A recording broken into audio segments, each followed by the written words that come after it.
உசிலம்பட்டி அருகே கள்ளப்பட்டியைச் சேர்ந்தவர் காவலர் முத்துக்குமார், வயது 40. உசிலம்பட்டி இன்ஸ்பெக்டரின் டிரைவராக பணியாற்றி வந்தார். கடந்த 27ஆம் தேதி பணி முடிந்து அருகே உள்ள மதுக்கடைக்கு சென்றார். அங்கு கஞ்சா வியாபாரி பொன்வண்ணன் இருந்தார். இருவரும் ஏற்கனவே அறிமுகமானவர்கள் என்பதால் பொன்வண்ணனுக்கு காவலர் முத்துசாமி அறிவுரை கூறியிருக்கிறார். இதனால் இருவருக்கும் இடையே தகராறு ஏற்பட்டுள்ளது. அங்கிருந்து வெளியே வந்த முத்துக்குமார் நண்பர் ராஜாராமுடன் அருகே உள்ள தோட்டத்திற்கு சென்று கொண்டிருந்தார். அவர்களை பின்தொடர்ந்து வந்த சிலர் ஆயுதங்களால் தாக்கியுள்ளனர்.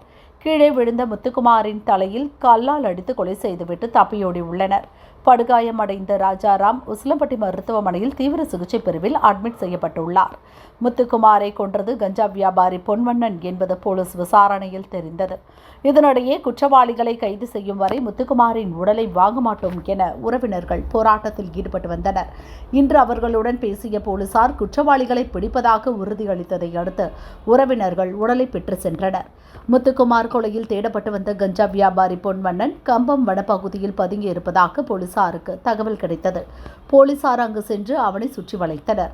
கைது செய்ய முயன்றபோது பொன்வண்ணன் போலீசை தாக்கிவிட்டு தப்பியோட முயன்றுள்ளான். அப்போது உசிலம்பட்டி நகர இன்ஸ்பெக்டர் ஆனந்தன் என்கவுண்டர் செய்ததாக கூறப்படுகிறது.